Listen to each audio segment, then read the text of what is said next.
Hello à toi et bienvenue sur ma chaîne YouTube. Aujourd'hui, je vais te partager 5 astuces pour être motivé en tout temps.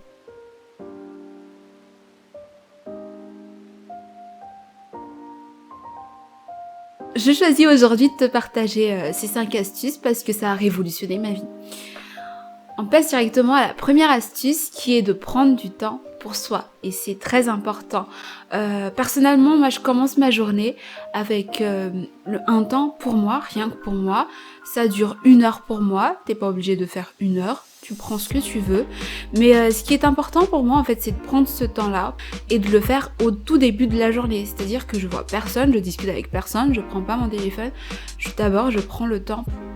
Et pendant ce temps-là, je choisis de faire des activités qui me plaisent et qui me motivent pour toute la journée.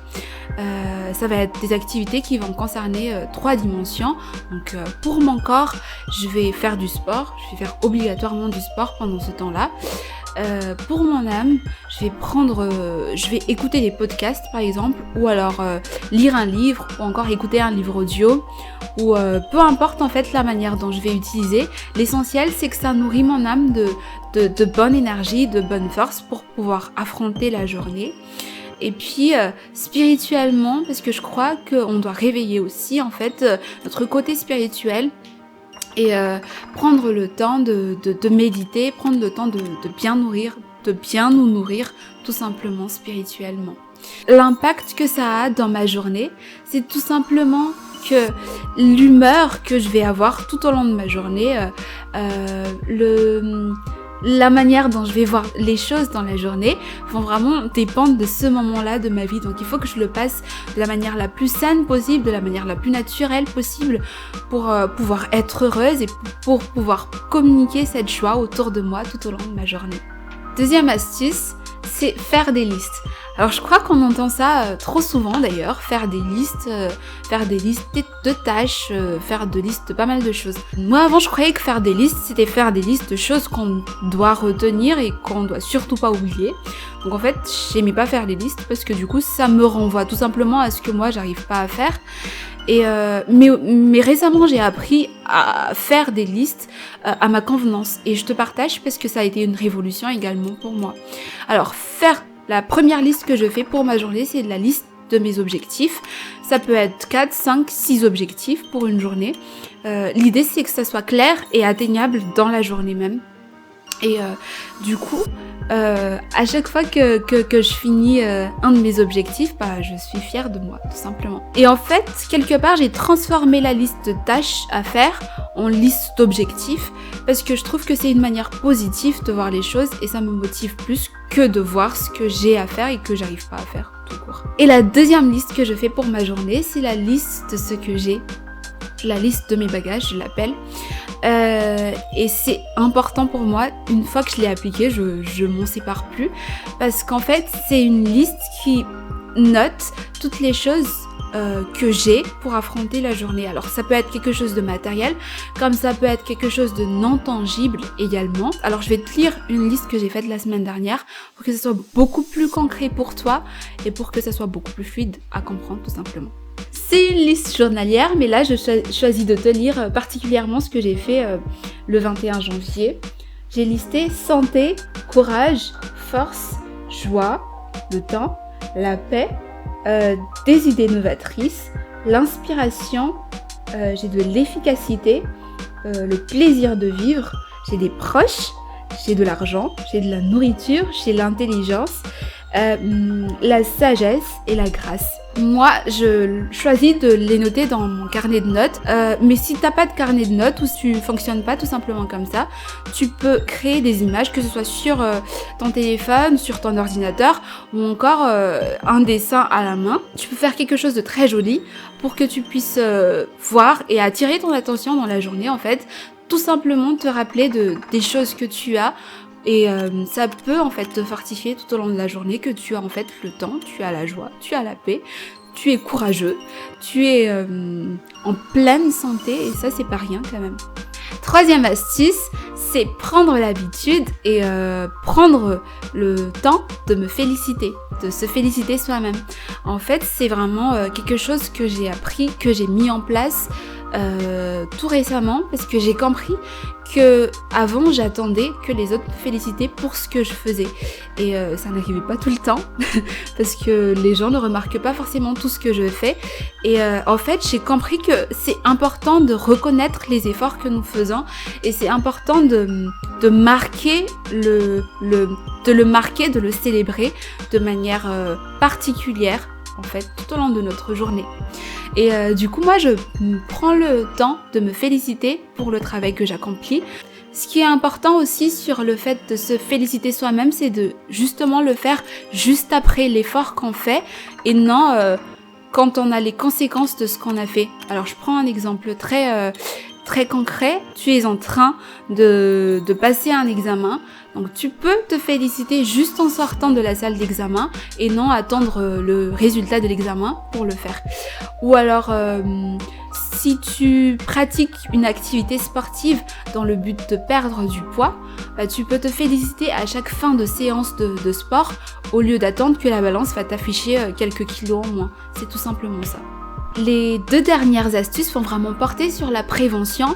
Tout ce que je t'ai dit tout à l'heure, les 3 premières astuces vont te servir de manière régulière et habituelle. Mais les 2 dernières astuces, en fait, vont te servir au cas où tu as des petits coups de mou, des petits coups de barre. Et tu les ranges bien quelque part et puis tu le sors au moment où tu en as besoin. 4e astuce, ça va être faire la liste des activités qui me motivent. J'ai une liste assez définitive mais que je mets à jour quand je sais qu'il y a de nouvelles activités qui me motivent. Le but c'est de lister en fait diverses activités qui peut te remettre sur la bonne fréquence. Alors, je vais te donner quelques exemples de ma propre liste pour que tu puisses établir la tienne.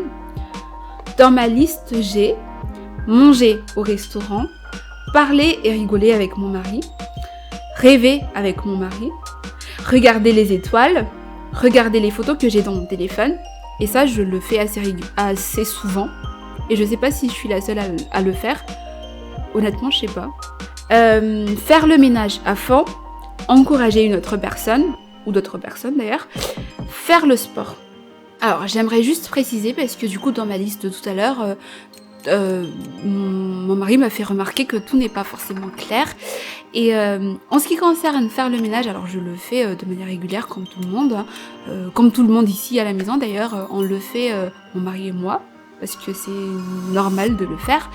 Mais quand je dis faire le ménage à fond pour me motiver, c'est vraiment je me bats contre la machine à laver. En fait, je lance la machine à laver pour un programme de 59 minutes, je crois. Et en fait, en 59 minutes, je nettoie à fond une partie de la maison. Ça peut être la salle de bain, les toilettes, la cuisine ou autre. Et en fait, je nettoie. Et le fait que je le nettoie et que je vois après que c'est vraiment nettoyé, que c'est bien propre, ça me soulage. Mais vraiment. Cette liste, il faut que ça soit quand même assez accessible pour que tu puisses piocher une activité à faire quand tu auras un coup de barre. En fait, il faut quand même que tu mettes des activités assez différentes pour pouvoir le faire à tout moment. Parce que, par exemple, dans ma liste, il y a regarder les étoiles, mais c'est pas à tout moment qu'on va pouvoir regarder les étoiles. Donc, propose-toi quand même des activités que tu peux faire tout au long de la journée, que tu sois en vacances ou en travail, ou quelque chose que tu peux faire même au bureau. Enrichis ta liste selon ta situation et vois vraiment si jamais ça arrive à tel ou tel endroit, regarde les activités que tu peux faire éventuellement. Et dernière astuce, c'est se détacher des choses qui te démotivent vraiment. Depuis que j'ai compris qu'on peut se détacher de ce qui nous démotive, je choisis de dire par exemple, je dis pas je suis fatiguée, je dis je me sens fatiguée parce que je fais la différence entre la fatigue et moi-même. Quand je dis je suis fatiguée, on dirait que la fatigue fait partie intégrante de moi et que je peux pas m'en débarrasser. Alors que quand je dis je me sens fatiguée, je fais la différence et je me projette déjà dans le sens où je vais l'enlever parce que c'est pas quelque chose qui est agréable à ressentir. Et adopte cette manière de penser que ce qui te démotive peut ne pas faire partie de toi et et tu trouves ton propre moyen de te débarrasser de ce qui te démotive. Moi, ça va être à travers une discussion, comme je l'ai évoqué au tout début, souvent avec mon mari ou avec d'autres personnes. Et si jamais je suis toute seule, alors ça va passer à travers l'écriture. J'écris et puis je choisis de jeter cette chose qui me démotive et aller de l'avant. Donc revenir à l'astuce juste avant celle-ci, de piocher une activité que j'aime faire et de le faire et de retrouver toute ma motivation. Voilà, j'ai partagé avec toi mes 5 astuces. Je l'ai testé. J'aime bien et je me sens motivée, c'est d'ailleurs pour ça que je continue à faire des vidéos aujourd'hui. Si tu as aimé, si t'as aidé d'une façon ou d'une autre, n'hésite pas à laisser le pouce bleu et à t'abonner à ma chaîne. À très bientôt!